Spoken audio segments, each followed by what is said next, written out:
que nosotros consideramos fundamental, que es el tema de la justicia. La justicia entendido como valor, como exigencia valorativa, como virtud. Hay diferentes concepciones, diferentes maneras de entenderlo, pero siempre como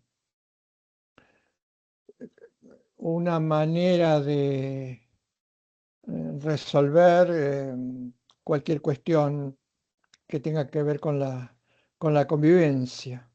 Por eso habíamos hecho esa diferencia puntual entre el término justicia y esa sinonimia que no es del todo exacta que se suele hacer entre poder judicial y justicia.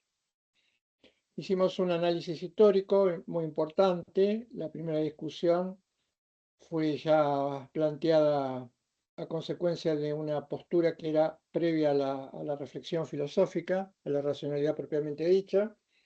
Tenía que ver con la labor de los poetas, y entonces a partir de esa discusión, que empieza en el libro primero de la República con Simónides y culmina con la discusión que está siempre presente, ese debate tan importante que ha sido receptado por teorías en un sentido y en otro a lo largo de toda la historia de Occidente, el pensamiento occidental, que se da entre Trasímaco y Sócrates. Como sabemos, y es la discusión que nosotros planteamos o que se plantea, lo que tratamos de buscar es una definición o un concepto, si se quiere, y tenemos que calibrar bien los términos, si se quiere un concepto absoluto, pero no absoluto, con una connotación que implique que una vez que encontramos una definición de justicia, podamos ya abandonar la investigación y que esta definición o noción sirva para todas las etapas, las épocas, las situaciones. No, esa es una concepción equivocada de absoluto. Vamos a ver que esta era una de las críticas y estaba acertado que Kelsen le hacía a, a los teóricos no solo de su época, sino a las lecturas anteriores. No entendemos absoluto como algo inmutable, inmodificable. Por un lado, porque si bien es cierto que al hablar de valores lo tenemos que hacer en este sentido, si no, no tendría,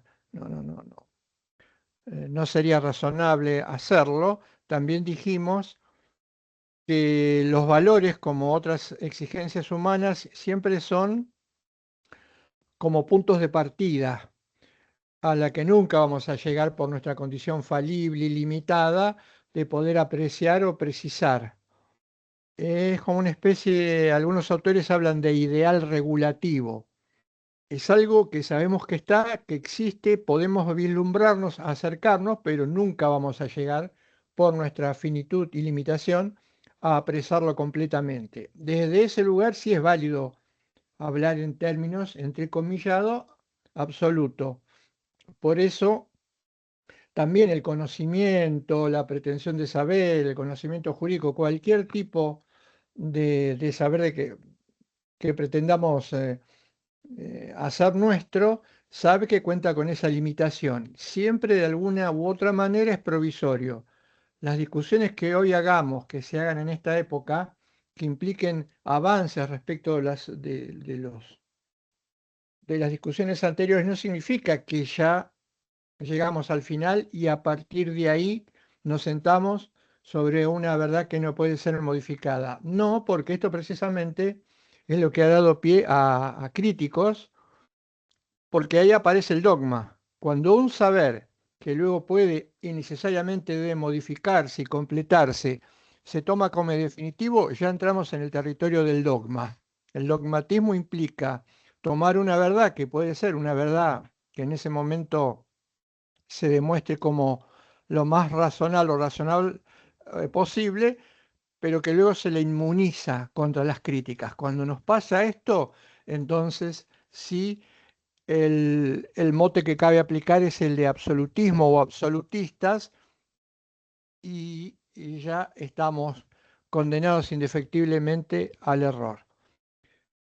Esto por el lado de lo absoluto. Por el lado del objetivo, cuando hablamos de los valores, y lo dijimos cuando nos acercamos a las exigencias morales, no significa nada más ni nada menos que hablar de valores implica despojarnos de todo lo que tenga que ver con nuestra subjetividad propiamente dicha, nuestras creencias, nuestros deseos, nuestros puntos de vista. Diría que esto es más sencillo. Sería muy difícil sostener o argumentar a favor de que lo que a mí me gusta, lo que a mí me parece correcto, lo que yo deseo, lo que a mí me parece útil, por definición entonces, esto implique un valor o algo valioso. Los valores están fuera de esa órbita, no tienen que ver ni con mis creencias, ni con mis deseos, ni con mis objetivos, ni con mis intereses. Están completamente alejados de esto. Por eso decimos que son objetivos. Esto es distinto, ya lo contamos en la clase anterior, esto es distinto de defender la idea que la subjetividad no puede desaparecer en cada acto de percepción, porque nosotros nos identificamos, nuestra identidad se construye a partir de nuestra subjetividad, pero no hay otra manera de acercarse a la realidad. Ahora, que esto sirva como un falso argumento para sostener que entonces las valoraciones son subjetivas porque parten o surgen en nosotros mismos, la respuesta que habría que darle es que no hay otra manera de conocerlo. No nos podemos transportar fuera de nosotros o transportarnos a un ente colectivo o salirnos de nuestra subjetividad.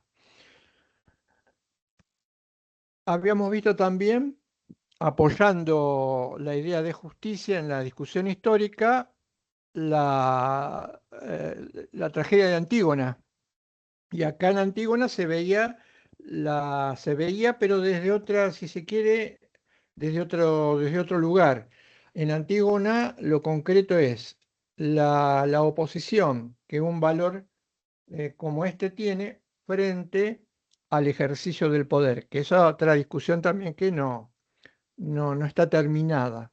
Siempre va a aparecer un conflicto o puede aparecer un conflicto entre el poder, pero recordemos, el poder en sentido negativo, del que hablaba Héctor en sus últimas reflexiones, el poder en sentido negativo frente a esta exigencia de justicia.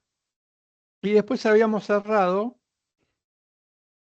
la exposición diciendo que teníamos que ver las voces negativas o las críticas hacia esta búsqueda de una definición racional, objetiva y absoluta de la justicia que había iniciado Sócrates.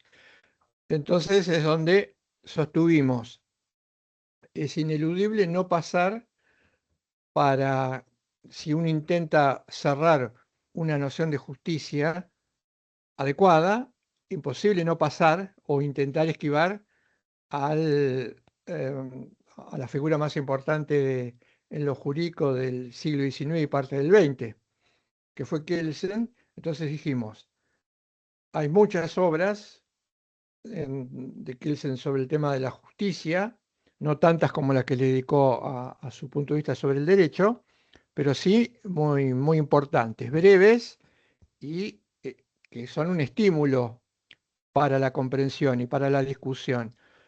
Y aparece el librito que es La Justicia. Ustedes tienen subidos 3 capítulos. Está subido habla 3 capítulos del texto. En el primero que refleja muy simbólicamente lo que es la postura del autor, él hace referencia a cuando Jesús, antes de ser dilapidado y muerto, el pretor romano le consulta y le pregunta, eh, sabiendo que se proclamaba como rey de los justos, sí podía contestarle que era la verdad. ¿No? Hay una breve conversación y Jesús le dice que no es su tarea en este mundo discutir sobre la verdad, sino que la justicia recaiga sobre la comunidad. lo que quiere simbolizar Kelsen entonces es que en ese diálogo muy importante no hay una respuesta que ni siquiera el propio Jesús puede darle, o si se quiere Dios, puede darle al término de a la pregunta sobre la justicia. Como que es una cuestión que queda inconclusa. En el segundo, en el segundo de los textos, él dice que, y acá viene uno de los argumentos que hacen necesaria la discusión, que es la búsqueda de un criterio para entender lo que sea dar a cada uno lo suyo, y él pasa en ese libro, en ese capítulo, en ese texto, hace un repaso de muchísimas teorías sobre la justicia, arrancando desde Platón mismo hasta Kant, el medioevo, Rousseau, muchos autores, y marca un hecho que sí, es que es cierto, que es real. Él dice, a lo largo de toda la historia ha habido muchísimas definiciones de justicia, pero ¿qué me encuentro? Podríamos hacer, si se quiere, hasta un parangón cartesiano, porque que él se lo que pretende instalar es la duda en esta discusión, y él dice, sin embargo, no he encontrado en ninguna etapa histórica ni ningún autor que haya semejanzas entre las definiciones que ellos proponen. Él dice, y esto es cierto, las nociones de justicia son tan dispares o diferentes como los talantes de las personas. Lo que sí no es cierto es lo que infiere de este dato descriptivo. Lo que infiere es, esto demostraría que no es posible llegar a una definición que sea aceptada por todos. Por eso lo primero que va a marcar en ese texto como crítica es que los seres humanos tendríamos un problema que no podemos resolver, que es plantear las cuestiones siempre en términos de absoluto. Y él dice, no es posible encontrar una definición, una noción de lo justo, de un comportamiento justo, que no puede encontrar su contracara, es decir, que en algún otro momento, en algún otro lugar, en alguna otra situación, ese mismo comportamiento que por este lado se considera válido o justo, por otro se considere inválido o injusto. Esa es otra de las conclusiones a las que él llega, por eso va a hablar constantemente, no va a negar el término justicia, pero sí va a hablar constantemente de esta de forma relativa, y va a hacer una afirmación sorprendente. Él va a decir en algún momento que la justicia es es como una especie de ideal em, que puede ser una característica de la democracia, pero no es esencial. Él dice, es una exigencia que podría formar parte o ser clave para una democracia, pero que no hace a la esencia de la democracia. Por eso la definición o el sentido que le va a dar a este término es lo que en filosofía política se llamó un sentido liberal. Él va a hablar de la justicia en términos liberales. Va a decir que la democracia es el mejor sistema conocido hasta el momento, y que en ella deben imperar valores o exigencias que se alternan, pero que son importantes, como la verdad, la paz, el orden. Y en la última, en el último texto, que sería perdón, en el último ensayo, que sería el cierre del texto, él dice, Kelsen siempre se consideró, y así lo fue, un científico del derecho. Él dice, he dedicado toda mi vida a el derecho y a la ciencia. ¿Mm? Dice, él se ve a sí mismo, y con razón, como un científico. Su vida es la ciencia. Pero nos dice en el texto, seguramente mis lectores habrán estado, habrán buscado ávidamente en la lectura del texto en algún momento una definición de justicia, que yo resuelva ese problema sempiterno, que los autores más importantes no pudieron resolver. Habrán buscado en el texto alguna definición de justicia. Y dice, y sin embargo, los voy a algo así como tengo que defraudarlos porque no hay una definición que pueda ser considerada universalmente válida. Sí, dice él, puedo dar fe de lo que yo entiendo, lo que es mi justicia. Acá se nota muy claramente el tinte relativista de las afirmaciones que él señala sobre la justicia. Él dice, sí puedo afirmar lo que sea mi justicia, pero no que ésta pueda ser o necesariamente tenga que ser compartida por otros. Por eso hay una discusión sobre si este autor es o puede ser visto como un escéptico o bien si puede ser visto como un relativista. Un escéptico, en sentido negativo de la expresión, sería aquel que desconoce totalmente la existencia de los valores. No, no es el caso de Kelsen. Kelsen admite la existencia de la valoración, admite que es necesaria la discusión sobre la justicia, lo que no admite es que pueda de ella derivarse un concepto, como dije recién, universal o absoluto. Por eso la relatividad de su afirmación. Y si tuviese que explicarla qué implica o por qué solo uno puede hablar de su justicia, él diría, porque esto tiene que ver con mis propios deseos, con mis propias emociones o con mis propios sentimientos. Dijimos en la clase anterior que esta referencia a lo emocional, a lo sentimental, iba a constituir el núcleo de una teoría que se forja en la modernidad, en la discusión sobre los valores.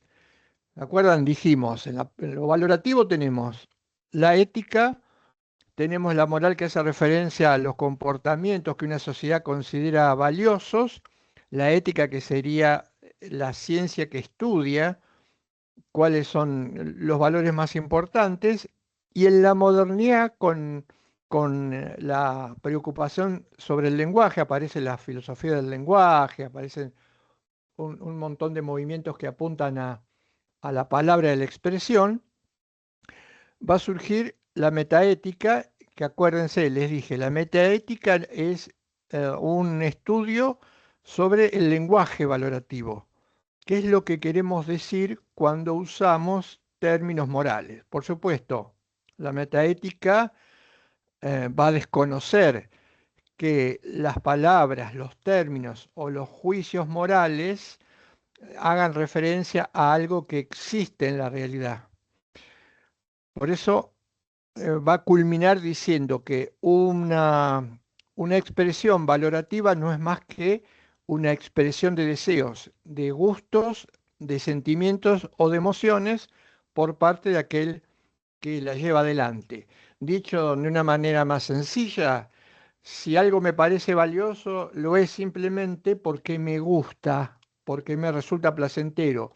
Y si algo lo veo como disvalioso, lo que estoy queriendo decir es simplemente que no me gusta, no me agrada o no se acomoda con mis propios intereses. Esto es lo que se va a llamar emotivismo ético. ¿M? Una de las teorías más importantes, de alguna manera diría, descalificadoras, en cierto punto, de la justicia.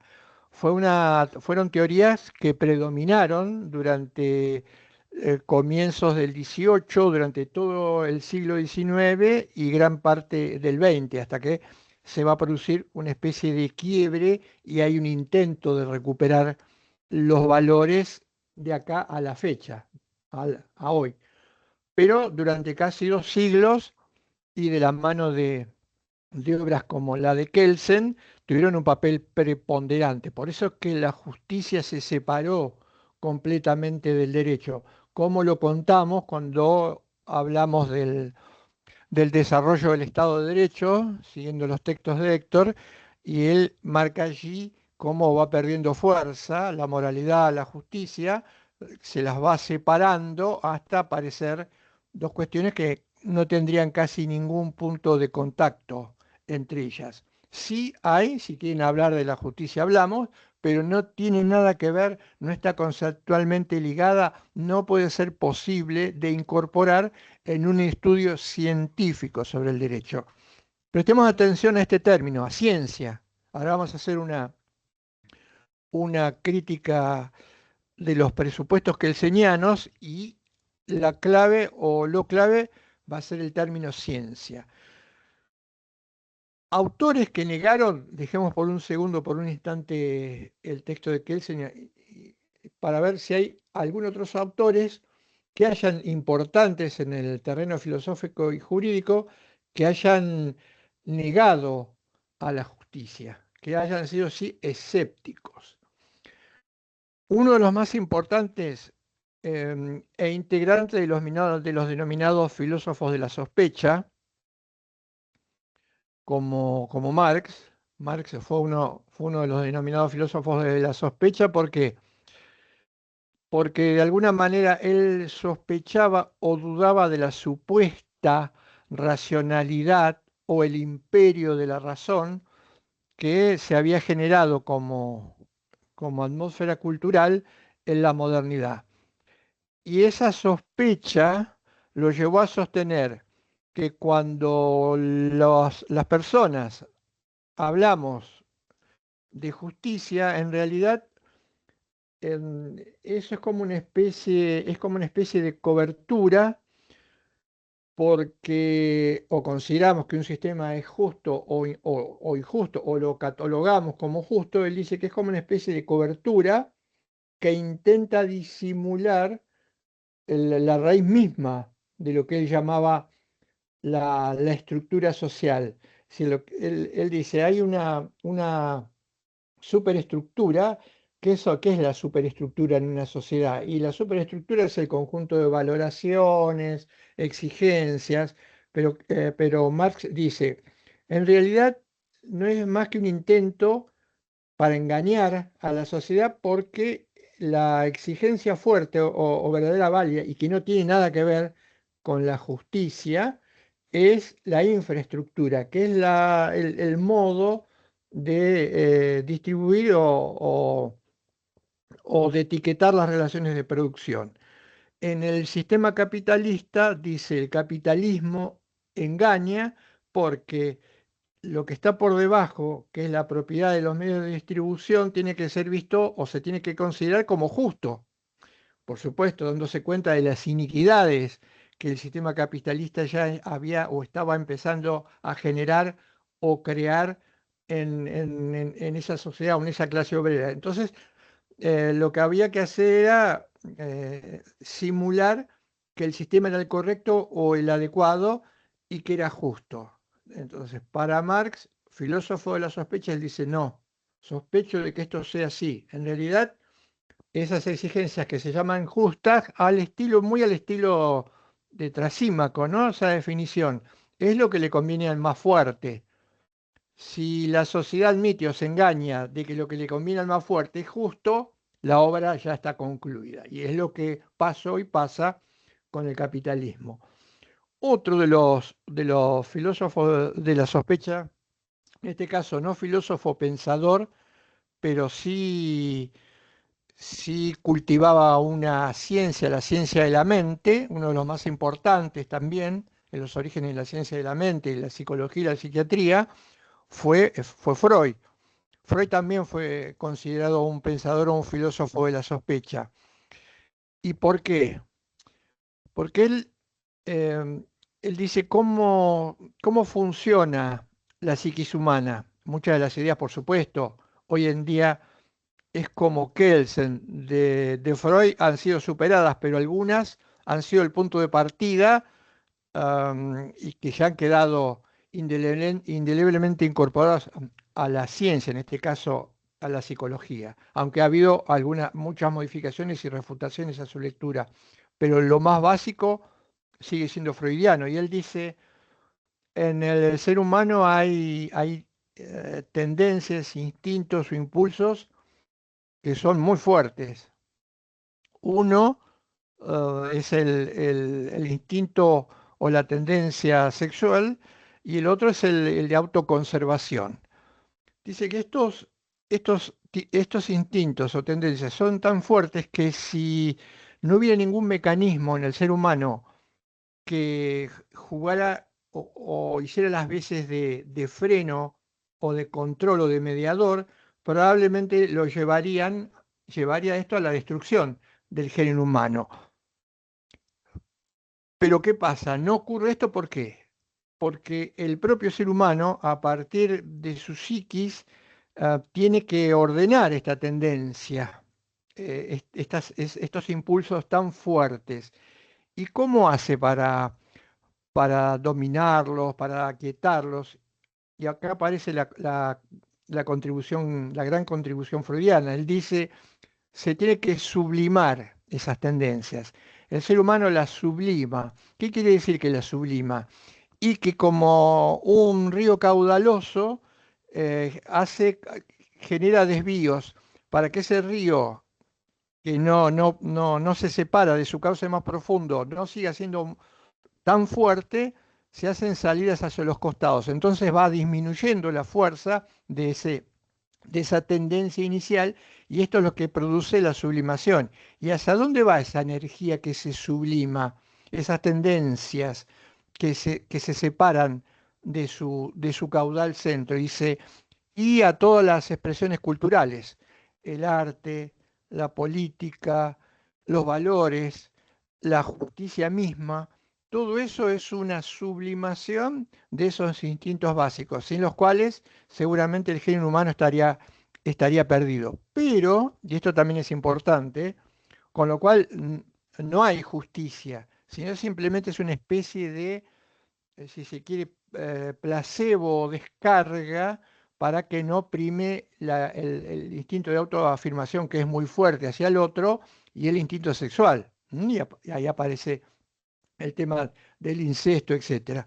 Pero me voy a quedar con esto. Él dice, eh, sin embargo, ¿qué ocurre?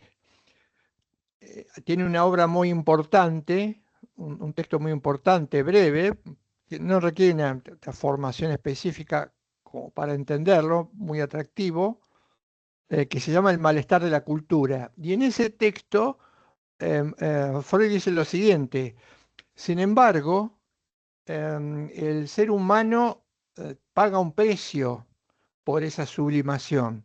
Y ese precio que se paga por esa sublimación es cierto malestar presente en la cultura, en la sociedad, cierta sensación de límite, de falta, de algo que no está, pero uno no puede ubicarlo. Ese malestar en la cultura es precisamente cómo sigue resonando muy fuerte algo que se puede sublimar, pero no se puede eliminar. Um, Esta sublimación está también muy ligada a una tendencia muy frecuente, ya lo sabe la psicología y lo sabe la psiquiatría, que es la represión en los seres humanos. También el reprimir estas tendencias por un momento puede llegar un beneficio que es muy pasajero, muy transitorio. Toda represión es como el poder, toda represión en algún momento, si no se resuelve el origen de aquello que lo motiva, eh, sale a escena nuevamente y el problema no se mantiene, sino que aparece aumentado. También acá, entonces, Freud, que era un filósofo, un pensador de la sospecha, cuestiona la idea de justicia. La justicia no es otra cosa que esto, que una sublimación cultural. Y el tercero y último de los filósofos, de los famosos filósofos de la sospecha de Occidente en la modernidad, es Nietzsche. Friedrich Nietzsche, un filósofo muy importante, él también va a negar que la justicia exista. Dice que la justicia no es más que un cambio, una transmutación que ha habido culturalmente en la evolución de la humanidad respecto de ciertas características que se consideraban importantes en el ser humano. Él dice, en épocas pasadas lo que se consideraba valioso o virtuoso eran datos como el poder, el heroísmo, el deseo de triunfar, y todas estas notas las tenía cierto sector de la sociedad que podíamos identificar con la nobleza. ¿Mm? Esto hacía que muchísimas personas que no formaban parte de esa élite eh, em, no tuvieran posibilidad de considerar a esas exigencias como importantes, más bien eran personas humilladas, eh, con mucho miedo, con mucho temor, eh, pero que dice, ¿qué pasa? En algún momento en la historia, este grupo de personas, que era mucho más cuantioso que los que formaban parte del élite de la nobleza, empieza lentamente a logra que se vayan modificando los puntos de vista y entonces lo que antes se veía como exigencias importantes se empezaron a ver como exigencias negativas y empezó a verse como valores muy importantes, la unidad, la humildad, la comunidad. Es decir, hubo un cambio, se transmutaron, dice Nietzsche. Lo que era realmente un valor se convirtió en algo disvalioso. Por eso, sin embargo, dice él, cuando se habla de justicia, en última instancia lo que se está queriendo decir y no se dice o está por debajo es un deseo de poder. Las clases que estaban desfavorecidas empezaron a generar este cambio y por supuesto empezaron a alimentarse, a tener más poder y ese deseo de poder lo llevó a pretender a sojuzgar a aquellos que antes los habían sojuzgado. ¿Mm? Por eso dice, cerrando el idea, dice Nietzsche, cuando se habla de justicia, en realidad lo que se está haciendo es de una manera muy disimulada tratar de tapar esa ansia de poder o de conquista que está presente en el género humano. Estos tres autores, por supuesto, son considerados como escépticos, no le permiten jugar ningún papel a la justicia. Volviendo a Kelsen, vamos a decir que él no llega a ese extremo. Digo, qué podríamos decir de su obra? ¿Cómo podríamos criticar la obra que él señala? Seguramente lo que habría que o hay que prestar atención es a los presupuestos. Pensemos lo siguiente, a los presupuestos de la teoría que él señala. Pensemos lo siguiente, repasemos lo siguiente porque esto lo hemos visto desde el lugar de la situación, la influencia, etcétera. Veamos esto. El momento, la época en que nace este autor. Él como se suele decir, es un hijo directo, es un hijo de la modernidad. ¿Qué pasa en la modernidad? En la modernidad se produce un vuelco muy importante en el ámbito de los saberes y de los conocimientos. ¿Por qué? Porque la ciencia, que había estado de alguna manera retrasada, eh, lo que considerábamos como ciencia había tenido una evolución muy tranquila, pocos cambios en el conocimiento a lo largo de los siglos, da un vuelco total. Es la era de la razón, del endiosamiento de la razón, y por supuesto va a ser la era del endiosamiento de la ciencia. Pero la ciencia con ciertas características. En ese seno nace, se desarrolla, crece, estudia y aparece una cabeza como la de Kelsen. Por eso él dice, él remarca constantemente que él es un científico y como científico quiere volcar todas estas, todos estos conocimientos nuevos que la ciencia moderna le aportaba a lo que él más quería, que era el derecho. No hay mejor definición de Kelsen que decir que es un científico del derecho. Ahora, lo estamos ubicando, su carácter situado. Habría que hacerse una pregunta. ¿Qué notas tiene esta ciencia que alcanza límites casi insospechados? Bueno, muchos autores hablan de la ciencia moderna. ¿Y cuál es la característica de la ciencia moderna? La característica de la ciencia moderna es que va a identificar conocimiento, qué tipo de conocimiento es verdadero. Y el conocimiento verdadero va a ser aquel que es racional. ¿Y en qué va a consistir un conocimiento racional y verdadero o verdadero y racional? Aquel que se vuelque sobre los hechos, sobre los acontecimientos, sobre los datos de la realidad. Por eso, en la época moderna, el conocimiento que va a avanzar y pegar, como dije hoy, un salto muy importante es lo que llamamos o podemos denominar conocimiento teórico, la teoría. ¿Por qué? El verdadero conocimiento para los modernos es aquel que describe. ¿Y qué puede describir? Lo único que se puede describir, ¿qué es lo real? ¿Y en qué consiste lo real? Y la realidad es un cúmulo de hechos, de factum y de datos. Este es el verdadero significado o sentido de la ciencia que eclosiona en la modernidad. Ciencia de hecho. Por lo tanto, prestemos atención a lo siguiente, porque acá se va a dar un conflicto que va a repercutir en todos los niveles y por supuesto en el derecho. Eh, y entonces, ¿a qué le prestamos atención? Dicen ellos. Hay que prestarle atención a la experiencia. Lo único que me permite obtener conocimiento de la realidad es el análisis, la percepción de la experiencia.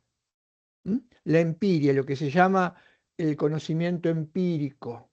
Pero esto significa rechazar de plano que exista posibilidad de conocer entidades que no pueden verificarse, delimitarse, mirarse, pensarse o verse desde el punto de vista empírico. Cualquier conocimiento que yo intente alcanzar que no tenga su correlato en la experiencia, va a decir la ciencia moderna, es irracional, no es válido, es pseudo conocimiento, como va a decir Kelsen de las teorías de la justicia y desde otros puntos de vista, es ideología. Este dato es muy importante porque toda la antigüedad, todo el medioevo y parte de la modernidad había considerado la posibilidad de que exista realidad más allá de lo empírico. ¿Y esto cómo se llamaba en filosofía? Aristóteles a esto lo llamaba metafísica. Los filósofos clásicos en la antigüedad, sobre todo Aristóteles, hacían referencia no solo a un conocimiento empírico, sino también a un conocimiento más allá de la empiria. Y esto se llamaba metafísica. Kelsen va a encabezar una revuelta contra la metafísica. Por eso todos los autores, la mayoría de los autores o pensadores, filósofos, muchos, y juristas modernos tienen como bandera el de ser antimetafísicos. No creen que pueda haber más que otra realidad que no sea la que nos aporte nuestros sentidos. Y a partir de allí que lo podamos formular en leyes.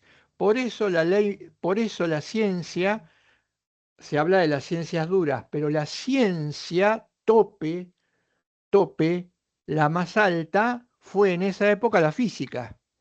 La ciencia por antonomasia, ciencias duras, fue la física. ¿Por qué? Porque la física se maneja con datos cuánticos, cualificables, verificables. Por eso el experimento es esencial para todas estas lecturas y para todas estas corrientes. Entonces, imaginemos a un autor como Kelsen, que al momento de hablar de la justicia o al momento de hablar del derecho y llegar a la justicia, Kelsen decía lo siguiente: no puedo trabajar sobre entidades que no están en la experiencia.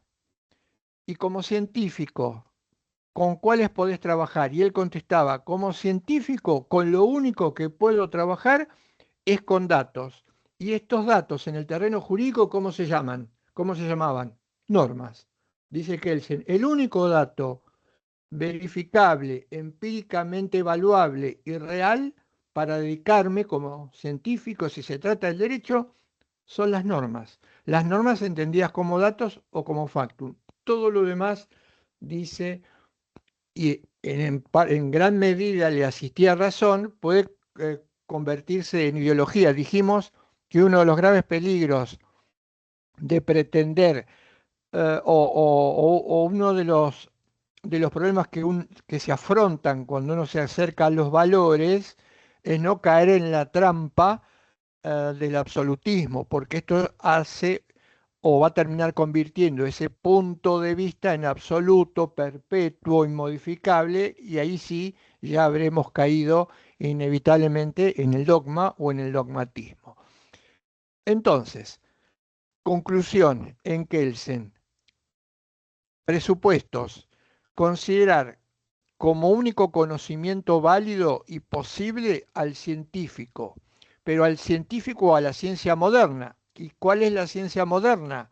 Las ciencias duras. Y nota que tienen las ciencias duras, trabajan solamente sobre lo verificable, solo sobre lo que puede experimentarse, solo sobre lo que puede percibirse por los sentidos. ¿Cuál es la conclusión? Fuerte, incómoda, pero equivocada: que el único conocimiento científico es el racional, que fuera del conocimiento de la ciencia, el arquetipo es la ciencia dura, luego trasladada al derecho, todo lo demás es ideología, es pseudopensamiento, es primitivismo. Estos son los presupuestos que hay que atacar para desmontar la teoría de Kelseniana. Y de hecho fueron atacados y fueron desmontados. ¿Por quién? Por un pensador que se llamó Thomas Kuhn, que tiene un texto muy importante, eh, la revolución, las teorías científicas, eh, eh, donde él dice, Kuhn dice lo siguiente: mm, la ciencia es un conocimiento, pero es un conocimiento que progresa. Esto implica que si progresa, tiene que hacer cambios, y estas modificaciones o cambios implica desechar puntos de partida que en algún momento se consideraron válidos para ser reemplazados por otros. ¿Y esto quién lo hace? Y esto se hace a través de los paradigmas, pero los paradigmas son construcciones humanas. Es decir, en cada cultura existen los científicos. Los científicos son los que van investigando a partir de ciertos datos que se consideran válidos, pero en algún momento llegan a una conclusión que tienen que hacer cambios, que eso ya no sirve para explicar lo que en algún momento explicaba. Y él dice, cuando eso pasa se produce un cambio de paradigma. Pero el cambio de paradigma, entonces, ¿qué es? Es una convención entre científicos. Es lo que los científicos de un momento dado consideran como válido, pero no lo consideran para siempre, eterno o inamovible. De hecho, dice él, ha habido muchísimos cambios en la ciencia y se han dejado por obsoletos ciertos datos que en algún momento se pensaban que eran irreemplazables. Y por otra parte, con esto ya echa por tierra la cuestión de que la ciencia es esto y no se puede modificar nunca, y es la única manera de verlo. Y otro dato muy clave que él aporta, muy significativo, es el siguiente: se dice que una ciencia, para ser auténtica, no tiene que tener presupuestos, porque entonces esto lo convierte en absoluta. Y Kuhn dice, la ciencia y la ciencia moderna, como cualquier otro conocimiento, parte de ciertos datos, de ciertos presupuestos, y estos presupuestos son siempre falibles y siempre posibles de ser modificados. Por lo tanto, él cierra su crítica definitiva a la ciencia moderna diciendo, la ciencia moderna también tiene presupuestos que no puede justificar. ¿M? No puede considerarse un saber sin un punto de partida. No nos olvidemos, cerremos entonces con esto la crítica moderna a la idea de justicia, no nos olvidemos que uno de los ideales de pensadores, de filósofos, el estilo de Max Weber y otros en sociología, es suponer que la ciencia es neutral. ¿Mm?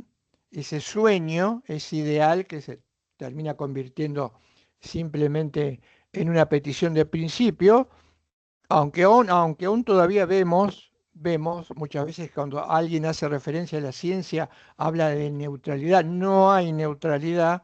Una persona que ve un científico en su laboratorio con un microscopio, algo en el bueno, no recuerdo cómo era el nombre, lo estudié en algún momento, el nombre de los videcitos que se amplifican, dice, ya está mirando lo que está mirando desde un cierto lugar, con un cierto sesgo, por lo tanto, ya le está incorporando a ese objeto de conocimiento su lectura y su situación, que además muchas veces ni siquiera él conoce totalmente. Entonces, la neutralidad como tal no existe. Y lo mismo desde el punto de vista valorativo, que es posible hacer, como decía Kelsen, una ciencia del derecho avalorativa. La pregunta se le podría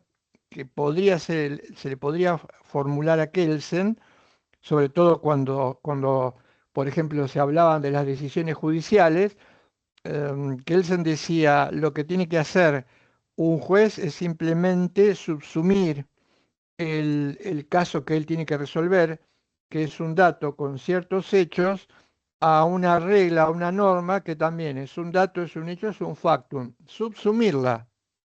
No hay, y es un mecanismo lógico, no hay valoración alguna. Entonces, la pregunta a formular sería, ¿cómo explicamos que en un caso concreto, porque el caso de una única solución fácil es un ejemplo de laboratorio, ¿cómo explicamos cuando un juez que de mínimo tiene que resolver una cuestión con muchas disposiciones y selecciona unas a otras? La pregunta sería, ¿cómo la selecciona? ¿Por qué la selecciona? ¿Hace un sorteo?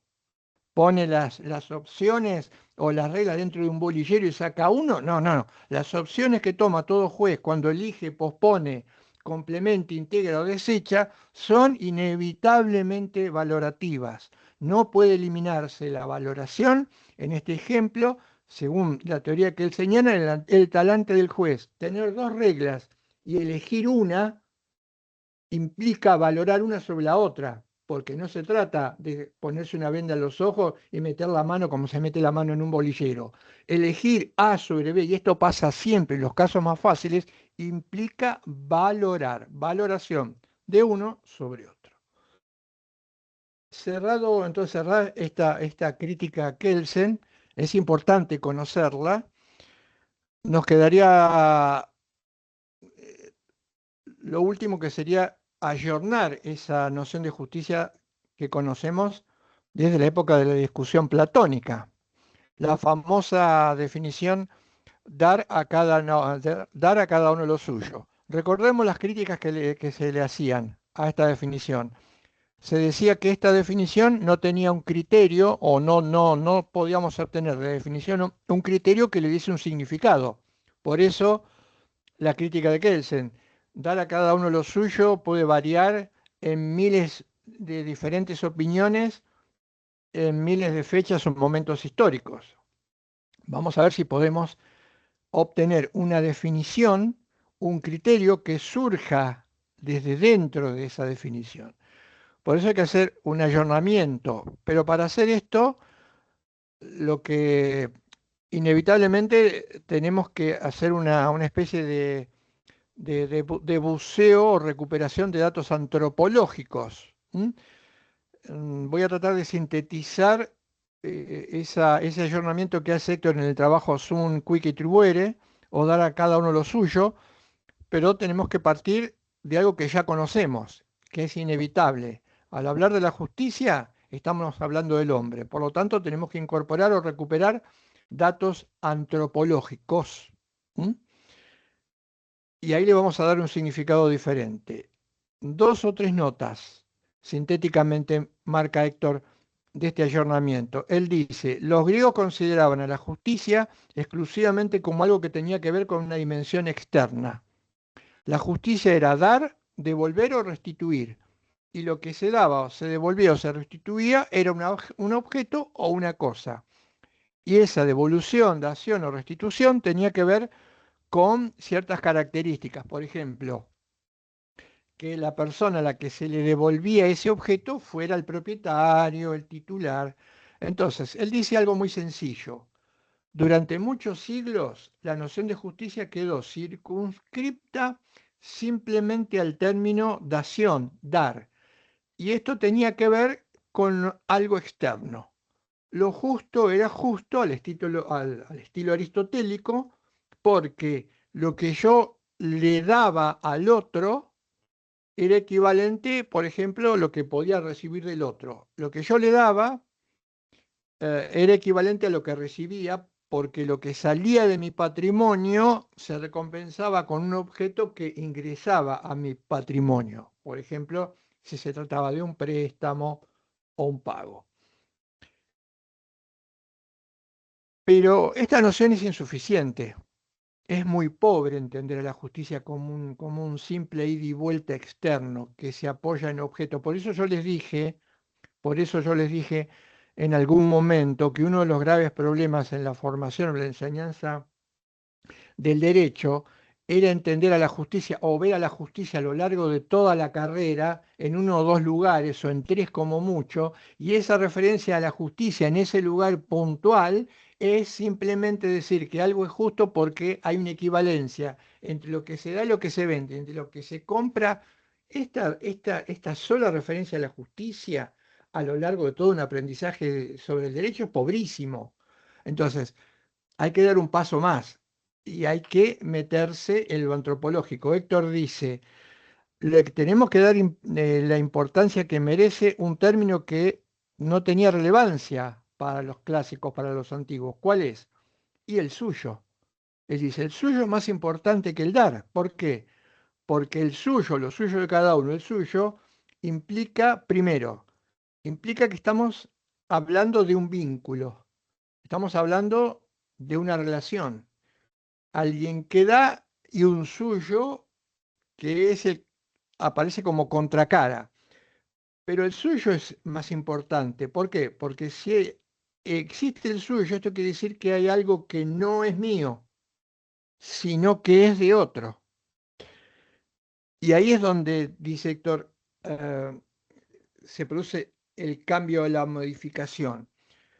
¿Por qué? Implica dos personas. Ya vimos, ¿se acuerdan del esquema apelación-respuesta? Dos personas enfrentadas están con la lógica de la apelación y la respuesta. Alguien que apela, alguien que responde, y como sabemos, es mucho más importante la apelación, pero también es mucho más que la apelación y clave la respuesta. Y que esta apelación y esta respuesta, que es un esquema bidireccional que se da entre los seres humanos, um, ya implica un principio de diálogo. Ahora veamos. Si hay un suyo, esto significa que no es mío, pero yo estoy en un vínculo con el otro y yo tengo que darle, pero el dar no puede ser simplemente el intercambio de objetos, es algo más profundo.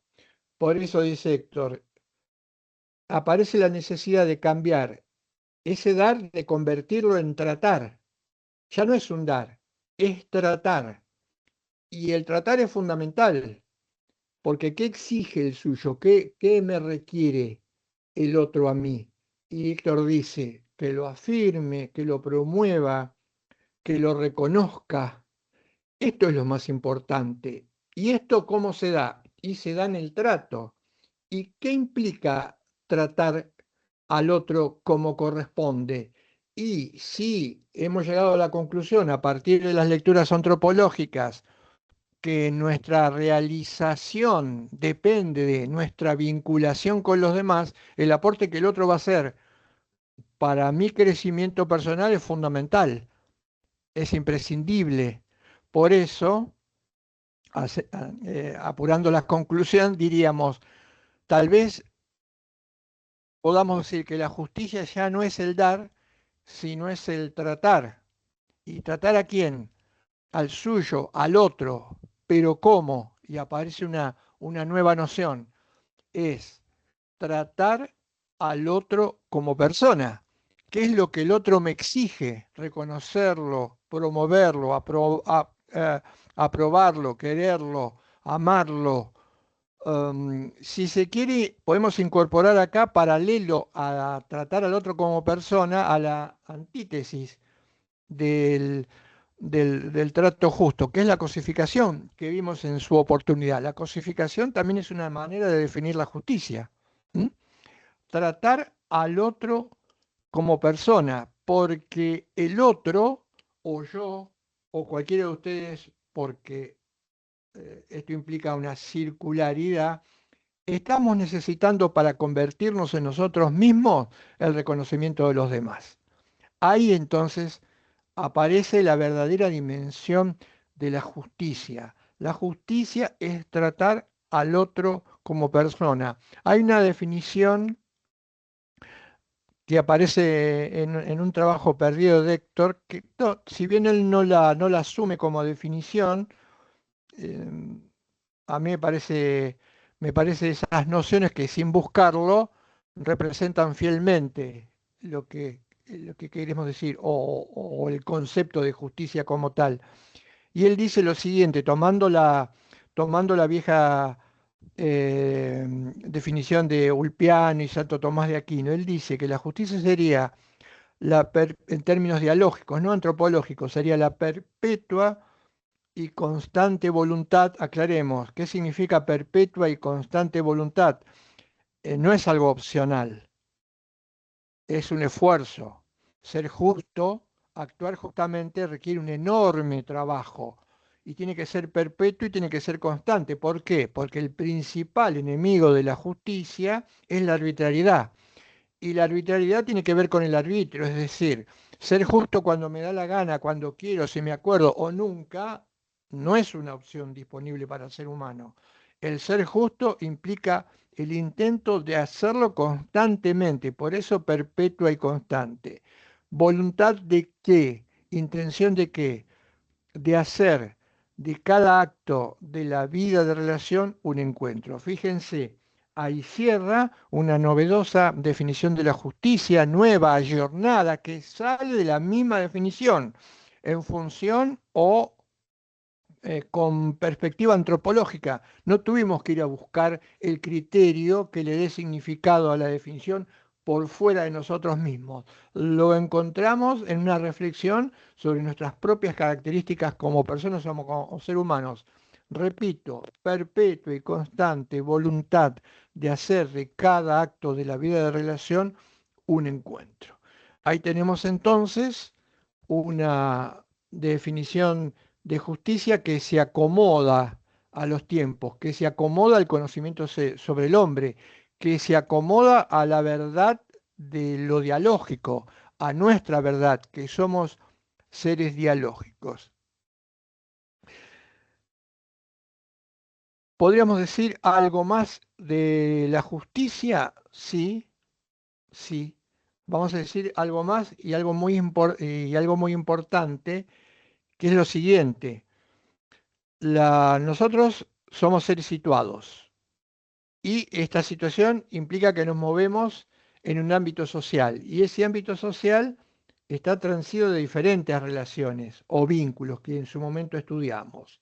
Pues bien, lo que le vamos a contar como cierre ahora es que cada relación social tiene una manera de ver, de entender o de que se traslade esta noción de justicia. Aclaro, no es que haya diferentes nociones de justicia. Hay una sola que es tratar al otro como persona, pero va a depender el nombre que le dé, sea el tipo de relación social del que estemos tratando o hablando. Por eso van a aparecer como dimensiones fundamentales la denominada justicia conmutativa, la denominada justicia protectiva, está también la que hablaba Santo Tomás de Aquino, que era la justicia, la justicia legal, y va a aparecer también la justicia social. ¿Mm? El concepto es el mismo, varía conforme el tipo de vínculo. Si podemos abrir entonces el cuadro, Paula o Marina, Dale, ahí lo y, lo, comparto. y vemos entonces los tipos o fases. Nosotros hablamos de fases de la justicia. Decime, Carlos, si lo estás viendo bien. Si lo ven bien. Sí, ahí está esa pasala. Después podemos volver. Esta es la que vamos abriendo así las distintas definiciones. Sí, pero vamos a la que está en la que son varias placas. Ah, Está la bien, dale. balanza, está Sí. ese que Entonces, está espera que arriba. dejo de compartir acá. Espérame, y abro la otra. Después si nos queda un poco de tiempo volvemos a esa. Dale, no hay problema. Como ustedes saben, la forma más antigua de justicia que se conoce es la denominada justicia de cambio, la justicia conmutativa, la conmutación, el cambio de la que hablaban los griegos y de la que hacíamos referencia a nosotros es la vieja noción. Cambio, cambio justo era el dar o devolver lo que le correspondía al otro, porque era propietario, dueño. Acuérdense también que una de las críticas más importantes que se le hace a la justicia entendida como dación o intercambio es la que hace el propio Platón, cuando dice un cambio es justo cuando se devuelve algo que se tenía porque me lo prestaron y no era mío. Pero ¿qué pasa si en ese interín a mí que me prestaron, por ejemplo, un arma de fuego, mis facultades mentales se alteran? Entonces, eh, Platón preguntaba, ¿será realmente justo el exigir la devolución de eso? Porque si yo sufro un daño o la persona a la que la presté se daña a sí misma, ¿esto implicaría justicia? Ahí esta crítica se hace para que se piense o se pongan en juego otros elementos para definir lo justo. Y es lo que nos va a permitir a nosotros llegar a esa justicia como parte del esquema de apelación y respuesta. ¿Mm? No sería entonces, en este caso, en criterios auténticamente antropológicos, ese cambio de producirse una modificación en las facultades mentales justo. ¿Mm? Porque un criterio de lo justo es no dañar al otro. ¿Mm?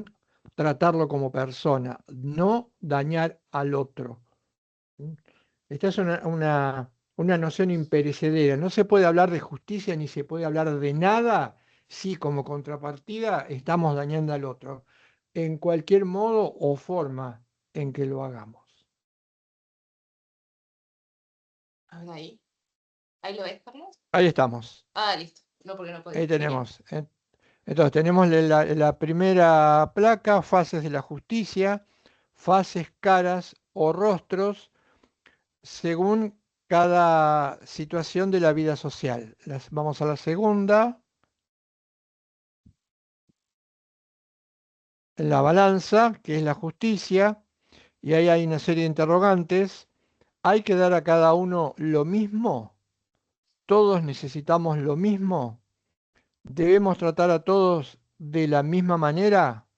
¿Somos todos iguales? ¿Es justo tener en cuenta las circunstancias personales? ¿Justicia es igualdad? ¿La igualdad es siempre justa? ¿Igualdad y equidad es lo mismo? Cerrando con la pregunta, ¿qué sentido tiene el derecho en la vida de las personas? Rápidamente, ¿hay que dar a cada uno lo mismo?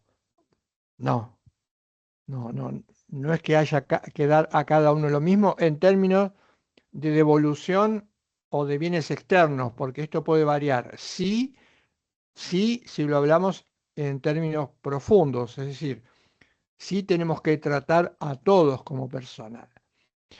¿Todos necesitamos lo mismo? Si hablamos de necesidades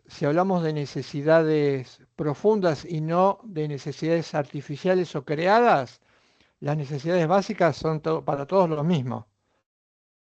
Después, esto tendrá que variar o variará de acuerdo a la situación. ¿Mm? Quien tiene todo, quien no tiene nada, no podemos decir que todos necesitamos lo mismo. Ya ahí la noción de equivalencia se modifica o cambia. ¿Debemos tratar a todos de la misma manera? Sí, a todos como personas. ¿Somos todos iguales? La igualdad es una ficción, ustedes lo saben. Es una ficción que se crea para evitar el trato discriminatorio o arbitrario. Todos somos diversos, por situación, por lo que fuere. La igualdad es una ficción. Al decir todos somos iguales, evitamos o en principio intentamos evitar que se nos trate de manera arbitraria, discriminatoria o injusta. ¿Es justo tener en cuenta las circunstancias personales? Hay que tener en cuenta las circunstancias personales porque hay que tener en cuenta la situación. Esto va a dar lugar a la equidad, a lo que se llama aipiqueia. Justicia es igualdad si lo vemos en términos relativos y estamos hablando de tratar al otro como persona, le debemos dar el mismo trato igual a los otros como persona. ¿Mm? La, la referencia que indica posibilidad de cambio es la equidad, porque la equidad es la justicia del caso concreto, es la epiqueia.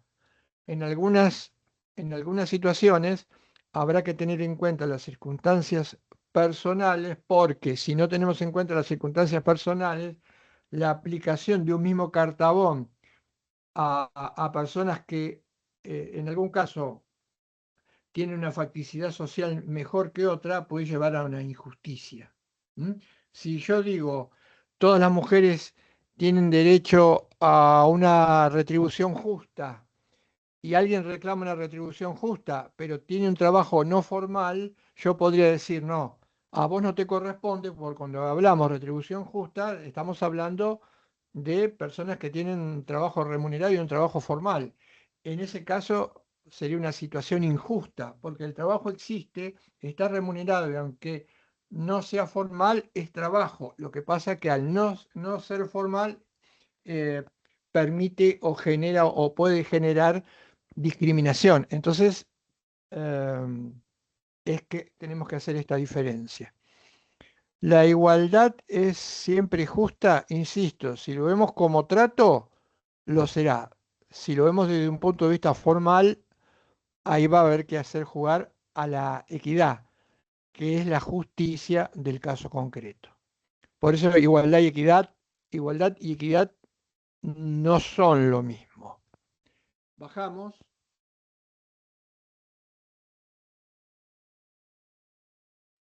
La igualdad siempre es justa. Prohibido ingresar y está el famoso ejemplo del ingreso con animales, que esto lo damos nosotros como ejemplo para entender la interpretación de la ley, cómo interpretar la ley. Perdón, Carlos, se Sí, escucha muy bajito. Puede ser que se te haya desconectado. a ver, Ahora ahora, sí, perfecto. no, pues tenía el micrófono lejos. A ver. La igualdad siempre es justa y está el ejemplo prohibido ingresar con animales. Lo dábamos como ejemplo de interpretar la ley en sentido amplio y en sentido restrictivo. Una interpretación a ultranza literal no le permitiría a una persona privada del sentido y la vista ingresar con un perro lazarillo que está enmaestrado porque la regla es que no se puede ingresar con animales, porque el objetivo de la regla es claro y es adecuado. Suponemos que ingresar con animales en un lugar donde se está comiendo o tiene que haber silencio puede generar problemas o conflictos, sobre todo también dependiendo de con qué animales ingreso, ¿no? Am- Abundando en el ejemplo, pero no lo sería si lo que se trata es de una persona que para moverse tiene como único medio disponible un perro lazarillo.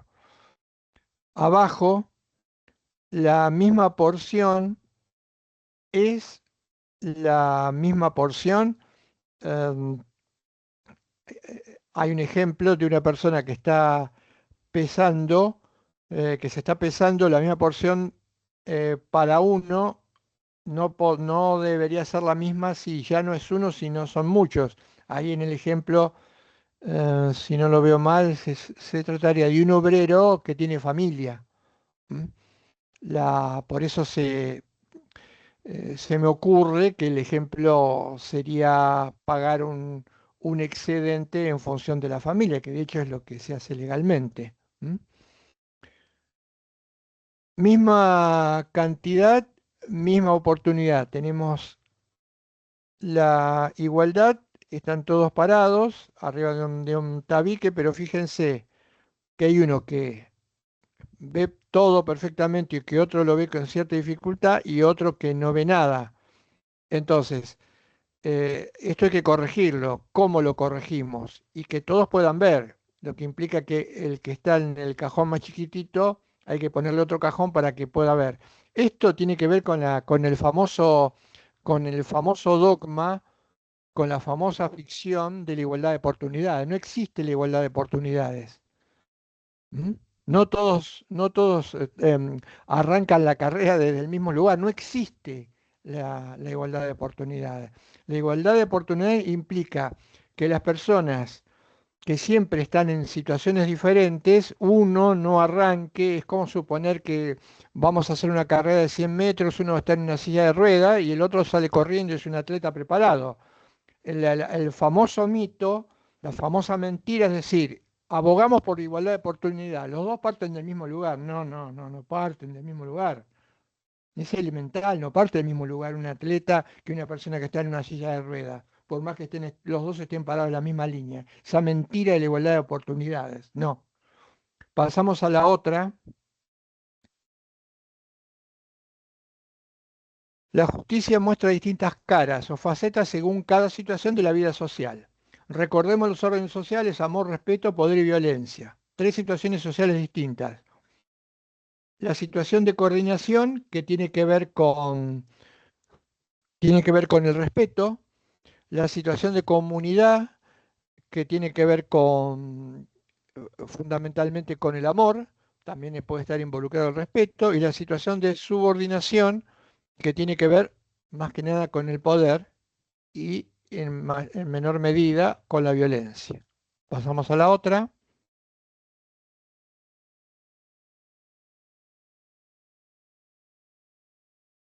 Situación de coordinación, que está ligada al orden del respeto. Coordina comportamientos. El derecho, o una otra posible definición de derecho en base a esto podría ser que es un proyecto que coordina comportamientos,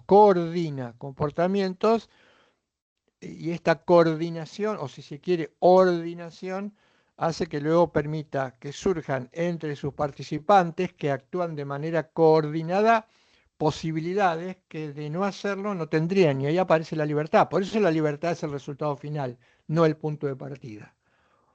Situación de comunidad, que está ligada a la solidaridad. Igualdad, eh, el- el- esta, esta situación de comunidad, aclaro, entendida en un sentido de vínculo interpersonal, no comunidad entendido como sociedad. ¿m?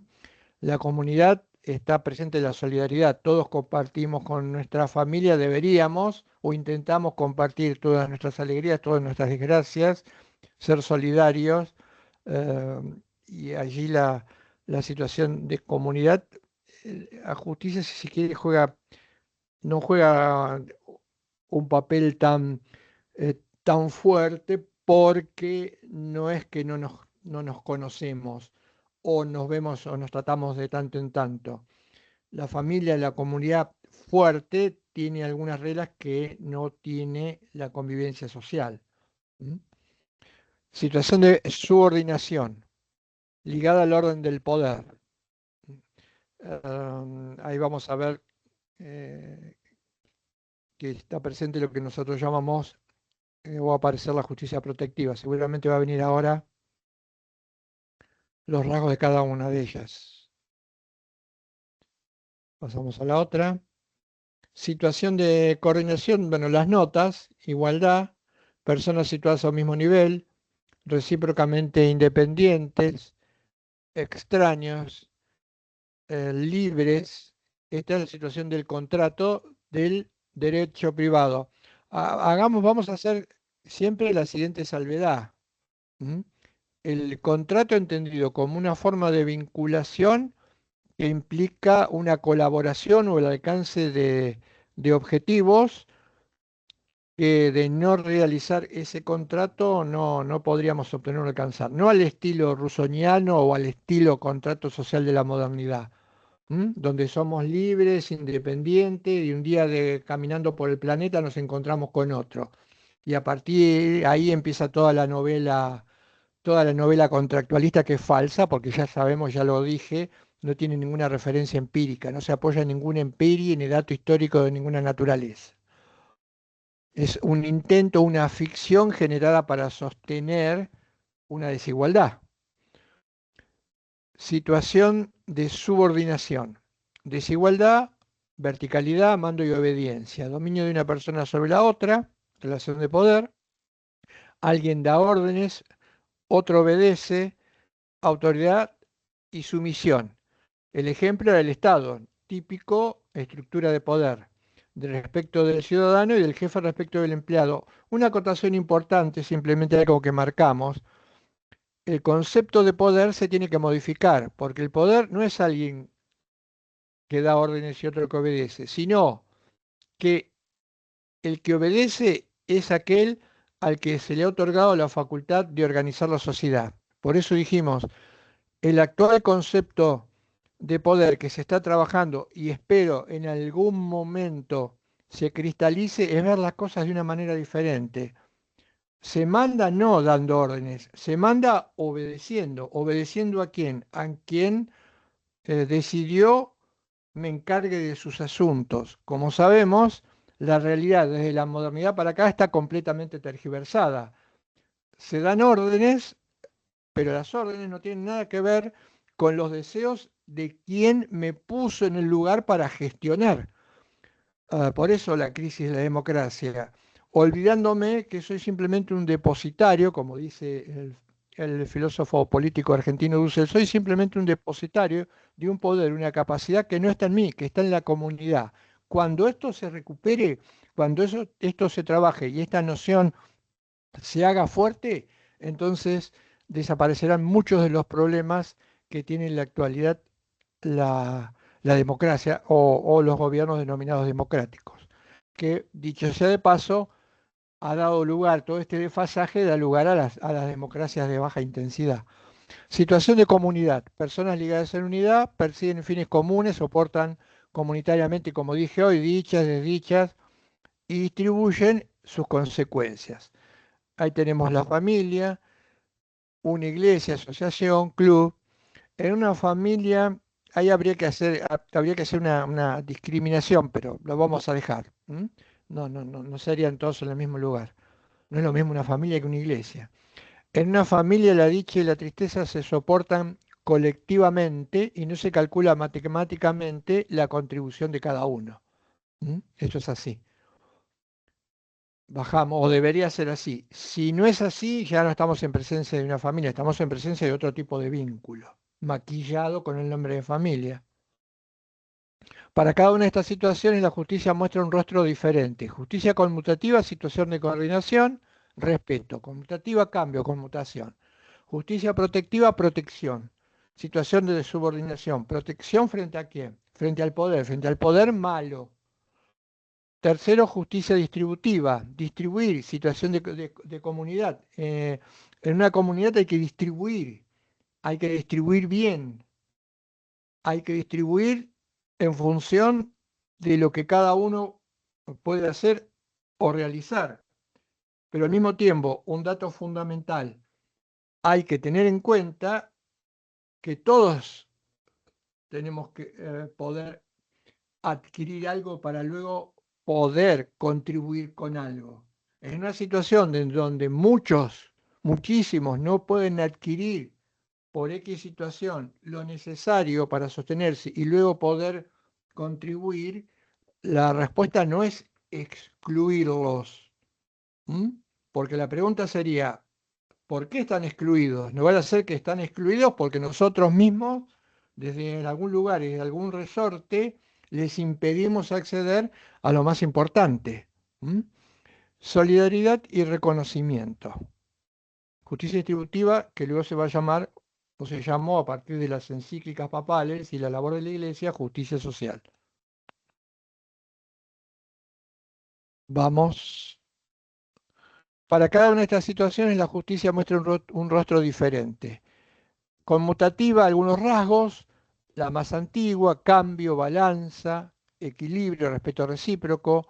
Nadie debe dañar, no matarás, no robarás, neminen laedere, ante todo no dañar o reparar el daño causado. Principio rector, igualdad, respeto, responsabilidad, lealtad y confianza. Principio de proporcionalidad, que no permite el enriquecimiento indebido. ¿Mm? Ejemplo, contrato, la coacción y la violencia destruyen su fuerza vinculatoria. Este fue el gran engaño de la modernidad. Contratos en los que se decía las partes están en un mismo pie de igualdad. Sabemos que es imposible que estén en un mismo pie de igualdad personas que tienen mucho poder y pueden ejercerlo sobre otros. Imponen sus propias reglas, coaccionan, generan lo que se llamó en ese momento el origen de los denominados contratos leoninos, donde uno impone todas las condiciones y el otro simplemente tiene que firmar. Diría hoy, por ejemplo, lo tiene que firmar por un plato de sopa y postre, o que alguien le diga en una situación de poder, no voy a pagar, no te voy a dar más postre y sí un plato de sopa.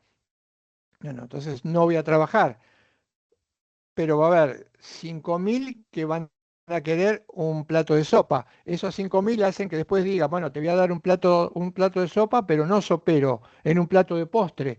Bueno, muchos no van a trabajar, pero van a aparecer 10.000 que van a intentar tomar un poco de sopa en un plato de postre. Esa es una manera gráfica de explicar los vínculos entre empleador y empleado, antiguamente patrón obrero de la actualidad. ¿Mm? Ámbito jurídico, derecho privado. Pasamos a la otra. Se ascribe frente a relaciones de poder, la protectiva. Esta es muy importante. Frente al poder negativo, malo. Exige que el poder sea limitado y controlado por el derecho. Acuérdense, el Estado de Derecho, tanto el poder como el derecho tienden a avanzar. La famosa ejemplificación de Bodenheimer, el poder malo es como el gas o la energía eléctrica. No para hasta que no encuentre algo que lo contiene y hasta tanto no pueda superar lo que lo contiene. Por ejemplo, el caso de la situación del agua con la pared. El agua termina tarde o temprano horadando esa pared que intenta limitarlo y sigue avanzando. Sumisión contraria al derecho. Principio rector. Todo poder de una persona sobre otro tiene que ser limitado. El derecho asegura el respeto mediante la limitación. No es malo el poder, pero es peligroso. Sí, diría que hay que corregirlo con los que les conté. Esto es una placa hecha sobre la base de algunas ideas que tienen mucho tiempo atrás. No diría que habría que corregirlo, pero habría que problematizarlo. El poder sí puede ser malo. Sí hay una fase mala del poder. El poder como fase de inicio, como dato de las personas, no es malo.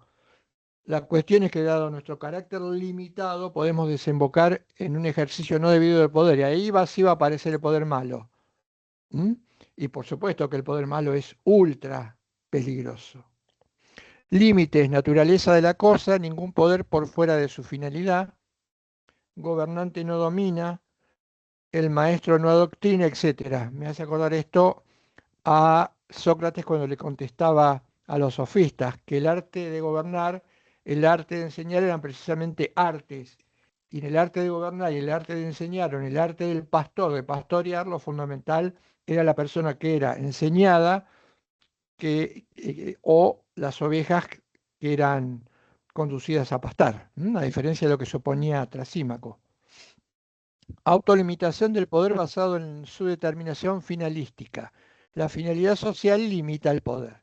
Después está la división de poderes, ámbito jurídico, derecho público, procesal, constitucional, penal, administrativo. Reforcemos esta idea, reivindiquemos esta idea, porque al reivindicar de esta idea nos oponemos al momento actual en donde se niega la división de poderes. Alguien se cree que puede gobernar, puede legislar y puede aplicar sanciones.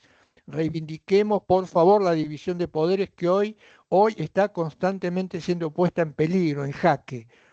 Alguien no puede gobernar, legislar y aplicar al mismo tiempo. Pasemos a la otra placa. No sé si la que sigue. Justicia social. Esta es la más delicada. ¿Por qué? Lo adelanto, y lo más importante de justicia social. Alguien tiene que distribuir, porque se trata de lo que generamos culturalmente hablando como sociedad. Alguien tiene que distribuir. Históricamente esta distribución recayó en manos de las instituciones, y la institución que la hace es el Estado. Esto implica ya una luz de alarma, porque inevitablemente es el Estado el que distribuye, y ahí pueden surgir o van a surgir diferentes problemas. Distribución de bienes y cargas. Situación de personas que persiguen fines comunes, familia, auténtica comunidad, club, asociaciones, nación, iglesia. Busca una sociedad más justa. Equidad. La equidad tiene en cuenta la disparidad de posibilidades. Conviven los que tienen mucho con los que nada tienen, los que pueden desplegar aptitudes con los discapacitados. Una cuestión esencial para hablar de justicia en la distribución o de justicia social es, por ejemplo, que si le exigimos como carga a alguien que gana millones,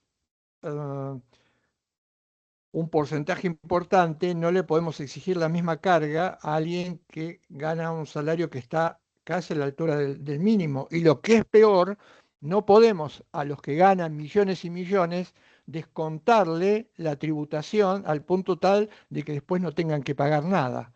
¿Mm?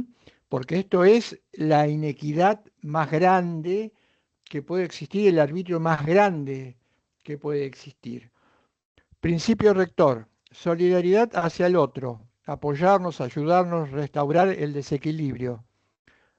Está el problema de la recaudación y distribución. Es cierto, es un problema grave el de recaudar y el de distribuir. Y ahí está la dificultad. Advertir la justicia del sacrificio que se le exige a unos para aliviar la situación del prójimo. Esto tenemos que ser cuidadosos, porque lo que le damos al que no tiene, se lo hemos pedido a otro que sí lo tiene y lo va a dejar de tener a partir de que se lo entrega. Pero hay una cuestión que también hay que entender. Esto es de estricta justicia. Esto no es conmiseración. Esto no es lástima. Esto no es regalo. Esto es estricta justicia. ¿Mm?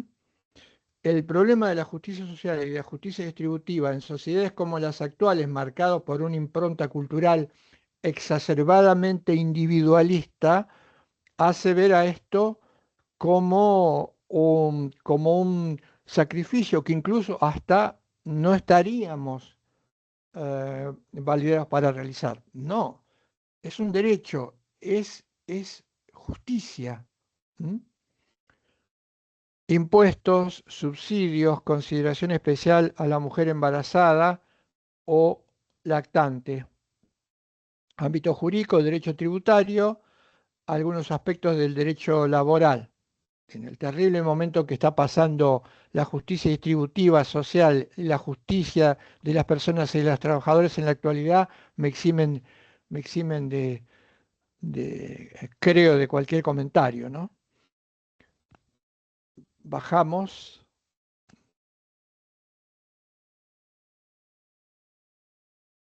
Justicia en distintos aspectos: intercambio respetuoso, relaciones de poder, distribución en una comunidad.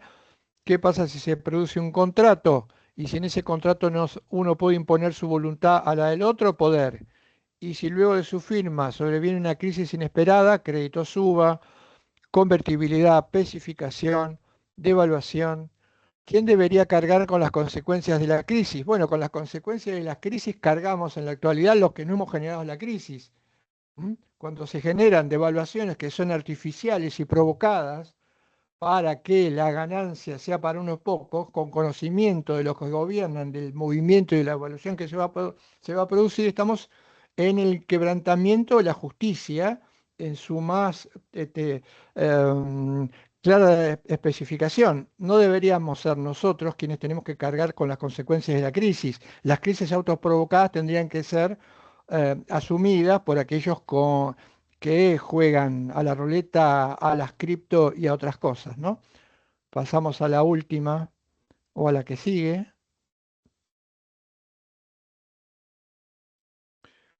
Tu deber es luchar por el derecho, pero el día en que encuentres en conflicto el derecho con la justicia, lucha por la justicia. Esta es la famosa frase de Eduardo Couture. Yo le agregaría para que esto tenga sentido, para que se entiende que no parezca como una contradicción irresoluble, que Couture está refiriéndose al derecho positivo. ¿Mm? No hay ninguna duda que entre el derecho positivo y la justicia hay que luchar por la justicia, por todo lo que ya contamos en este curso. Vamos a la otra.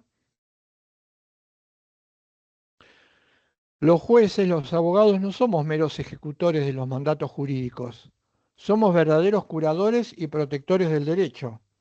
La aplicación de la ley no puede destruir el valor de la justicia jurídica. No va más, la ley es la ley. Sed leg dura lex. Eso no va más. Eso ya está. Aprender eso, enseñar eso es anacrónico. Espero que no se lo haga. Epiqueia aristotélica, equidad. El hombre puede liberarse del cumplimiento literal de la ley en favor del espíritu del sentino genuido, la equidad de la misma. Referencia a los seres personales. Acuérdense, la ley es impersonal, pero ¿a quién protege? No protege a meros centros de imputación de normas, como decía Kelsen, protege a seres personales. Por lo tanto, de manera impersonal, lo que se intenta promover es el crecimiento personal de los sujetos a los que está destinado. Viene algo acá que me parece muy importante, creo que puede venir a colación. En un momento, Héctor habla de la justicia, de la ley, de los jueces, y dice, ¿cómo hacer una ley adecuadamente? Y esto me quedó grabado, no tanto por lo válido de la idea, sino por lo diría difícil y casi imposible de la idea. ¿No? Y me gustaría haber podido hablar con Héctor y decir, pero ¿te parece que esto es posible dentro del humano? ¿Es posible? Porque usualmente es completamente al revés. ¿Qué decía él? Que el que legisla antes de aprobar una ley tendría que hacer dos cosas muy sencillas.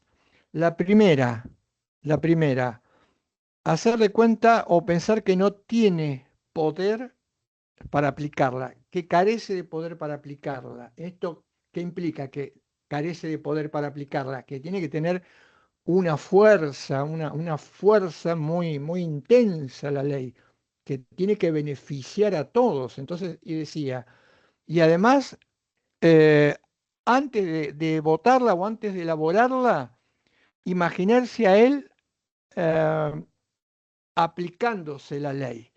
Digo, qué claridad, qué impresionante todo esto, pero no, esto no sé por qué, esto no ocurre nunca.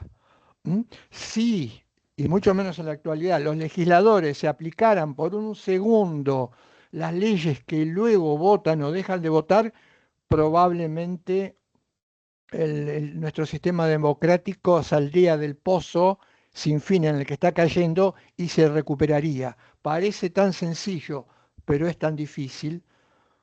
¿Qué significado tiene el derecho en la vida de las personas? Bajamos entonces. El derecho es un proyecto de armonía social fundado y realizado en el respeto de la persona. Dignidad, el derecho es el orden del respeto, el respeto es garantía de paz. No sé si queda alguna más. Ah, y una nota de Héctor. Ni lo que te doy es mío, ni lo que llevas es tuyo. Lo di porque lo recibí de otros.